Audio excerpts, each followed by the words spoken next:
All right, before this video even starts, I'm aware that this is a much different video from what you're used to seeing on this channel. 2021 is 2021 now. This is gonna be a new adventure for me. It's gonna be a new adventure for you. So just let me know in the comments what you thought of this, and just give it a thumbs up before you even see it, because obviously it's gonna be good, right? Like, you already know it's gonna be. Just give it a thumbs up for the algorithm.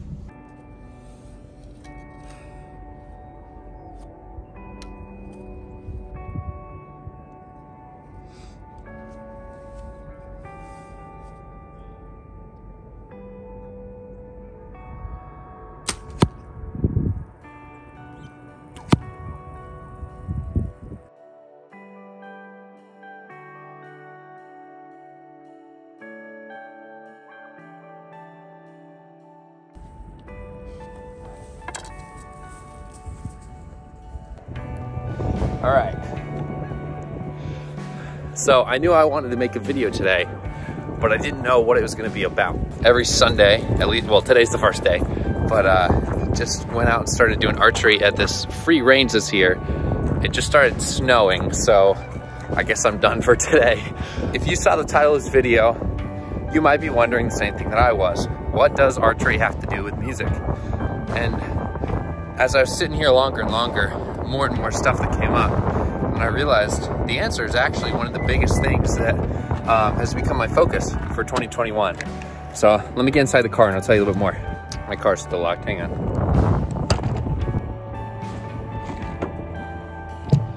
Man, life is so much more difficult with gloves on.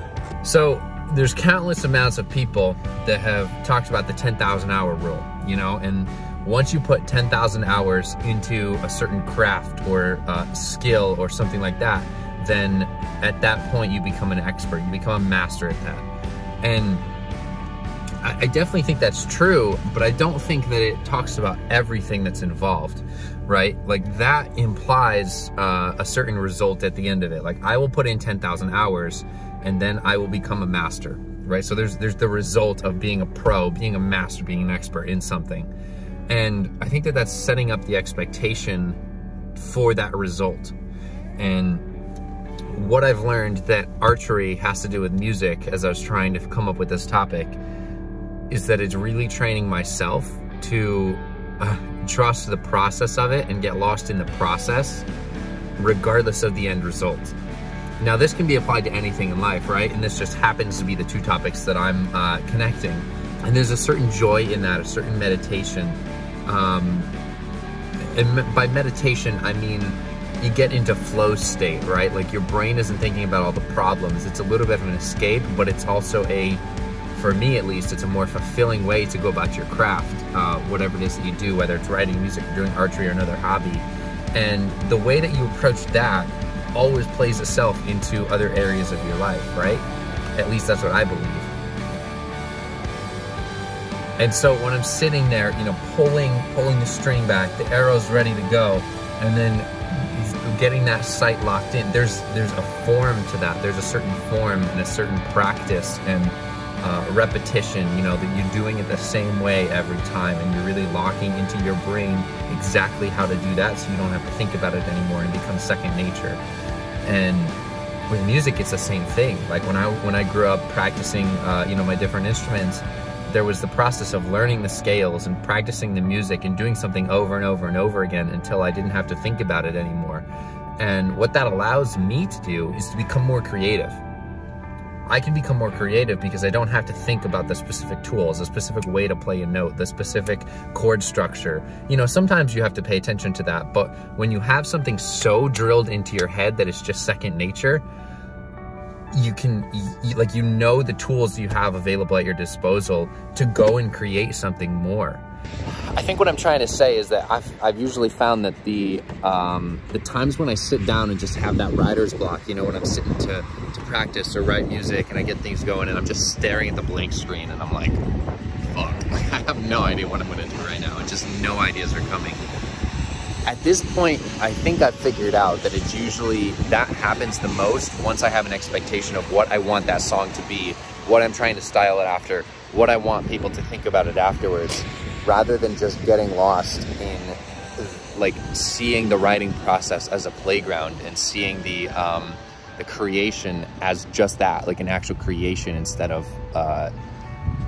you know, a means to an end. Once we're focused on that result too much, then we lose focus of the playground that creating actually is. And honestly, I don't think that this discussion would be complete without talking about Steven Pressfield and his book, The War of Art. So let's get back home, and I'm gonna read you a little piece of that book and why it's changed the way that I approach creating so much.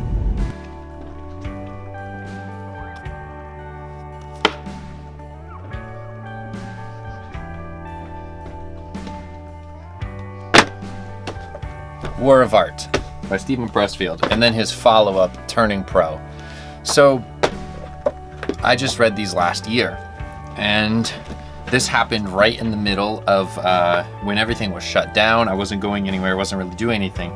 So these books, the content of them was able to hit me in a way that it wasn't able to before, because I just had more space for it in my head. I had a little bit more time to process it and think about this. And so, hang on, let me find the page. I'm going to read you just a small section here. Right here, page 64. A professional. Someone once asked Somerset, I don't even know who this guy is, if he wrote on a schedule or only when struck by inspiration. I write only when inspiration strikes, he replied. Fortunately, it strikes every morning at 9 o'clock. 9 o'clock sharp. That's a pro. And that's exactly what I think is the main focus of this video, is we have to ritualize the act of just showing up for the creation process. So that's really the first concept, right? The War of Art is about turning pro. Okay, let's see if I can do that again. That's the thing, is that the War of Art is really about turning pro. There you go, that was way smoother that time. And turning pro in Pressfield's eyes is showing up at the same time, making it a regular practice that you just show up and work on something, or you show up for the craft, or like my archery, it's like you do it on a regular basis, whether you feel like it or not, whether you feel inspired or not. Now, I think that there's a balance to this though, because it's easy to get caught, at least it was easy for me to get caught into the mindset of becoming obsessed with it to the point that I didn't have other hobbies, I didn't have other things that I was doing. And I actually think that I hit more writer's block by not doing other things in life, by not having hobbies, by not spending time with friends, because I was so focused on doing music and on working and on showing up for the craft and to try and put my 10,000 hours. And I'm not necessarily saying that that's a wrong approach, but I've found that it's far more beneficial and inspiring for me to have the everyday moments and to take insights and experiences from other things, such as archery.